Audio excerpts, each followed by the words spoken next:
I've spoken a lot in the past about how I view horror as being fundamentally about and concerned with love. A notion that has been ridiculed by some, but I think that this is out of a lack of understanding or basic curiosity about where I'm coming from with that perspective that would lead me to say that. Every time I say that, there are people in the comments who say, actually it's about spooky monsters, hope that helps, or horror's about cool kills, or any other run-of-the-mill, proudly anti-intellectual statement that comes from a perspective of innate incuriousness. Because what I'm getting at with that is that the thematic through-line in horror media, and also in horror as a culture and community, is founded on protection, acceptance, and love. You'll find more queer people in horror than almost any other kind of fandom because of its crossroad nature of fun gothic aesthetics mixed with a collective of some of the best people around, among, of course, many other reasons that we don't need to get into here. But when I say that horror is about love, what I'm talking about really is that horror is about people. Yeah, I love Michael Myers, but there would be no Myers movies without Laurie Strode, without an emotional human connection driving its plot. And in trying to re-envision and evaluate the form of the slasher film, the recent In a Violent Nature forgets the crucial aspect of what makes a horror film work, which is love. And as a result, it makes for one of my least favorite horror movies in the past several years despite its achievements on an artistic visual level. The film, which came out early in 2023, is a neo-slasher that basically takes the elements that we know from 80s slashers, in particular the Friday the 13th films, and serves it back to us in a deconstructed way that feels somewhat fresh and new, or at least that was their goal.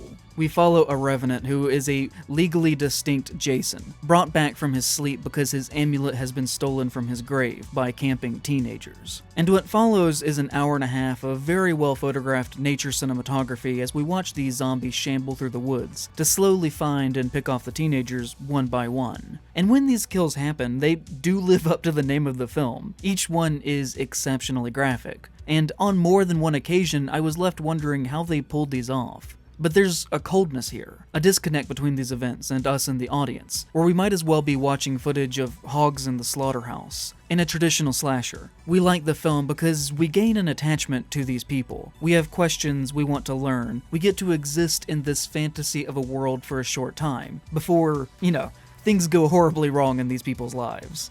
But from this perspective that we are given in a Violent Nature, we get none of that. We learn nothing of these teenagers, more or less. We spend next to no time with them unless the monster is nearby listening and watching as well. The film has no interest in portraying any element of the good sides of humanity, and instead only desires to show fear and destruction. Now, Terrifier is similarly also primarily known for its extremely violent acts and style that serves as a modern reinterpretation of the slasher genre, although Terrifier itself is more akin to a straight-up traditional slasher than not, in the vein of Nightmare on Elm Street. But the key difference that splits these two is where In a Violent Nature is extremely cold and lacks any semblance of human emotion at all, Terrifier is at least attempting to have a strong heart at the center of it. There's a core of humanity that the horror is built around that makes it work.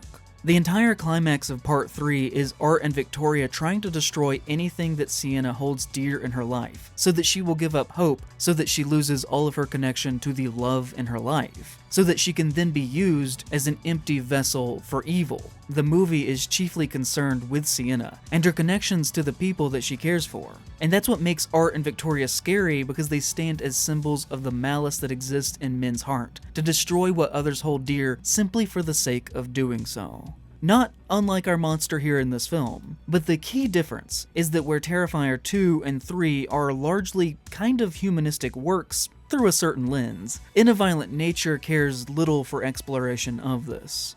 There's almost no lines of dialogue in the entire film, nothing that could actually pass as being concerned for actual characters with wants and desires. There isn't even music until the final credits. These people, both to our monster but also through the lens of the camera, are seen merely as meat that is intended to be slaughtered by a more advanced, bloodthirsty predator who desires one thing and one thing only, who does not get tired, who cannot be stopped, who only walks to his prey instead of runs because he has nothing but time on his hands. A being that cares nothing for this world. And through their depiction of the violent nature of the Revenant, they themselves have made a film that embodies the spiritual ethos of the monster that it depicts.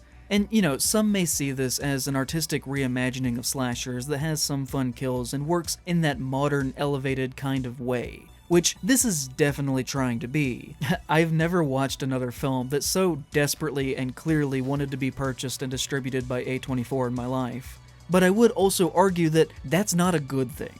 Before being killed by Wyndham Earle in Twin Peaks, Major Garland Briggs is asked what he fears most in this world, to which he responds, the possibility that love is not enough. A moment that gets passed around online a lot to the point that it's almost become a meme, but for a reason, I think. Which, I think this is one of the most beautiful scenes in horror history, and is, at its key, how I view horror cinema, and why I dislike In a Violent Nature so much. Because it has no questions for us that ask what it means to be a person, how we can relate to each other, how we can care for each other, or what we fear, and instead simply says, what would it be like if, Friday the 13th was from Jason's perspective in an arty way that forced us into a situation where we weren't allowed to witness any character interactions, and instead just had kills completely disconnected from everything that would make us care about these people as living, breathing entities with their own hopes and desires. Why hasn't anyone done this before?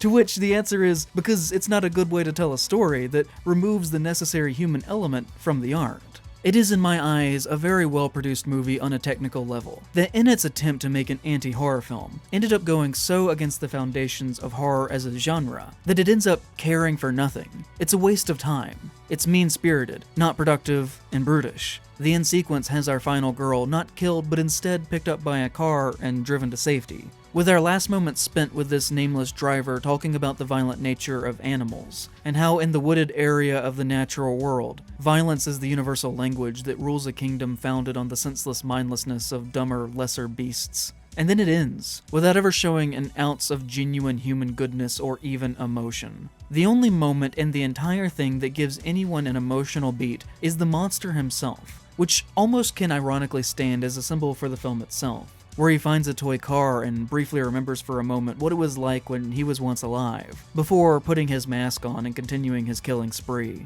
And if there's one thing I really can't stand, it's a mean-spirited work of art that embodies a nihilistic message about this world, in a way that doesn't add to a conversation in any meaningful or helpful way, or doesn't even bother to ask questions for us to think about. There is little to nothing here beyond the style of the surface. In my opinion, In a Violent Nature fundamentally does not understand what makes horror important, outside of a desire to show cool effects and kills, and comes across to me as an audience member as being totally disinterested in what it means to actually make art that can connect the heart of one person to another.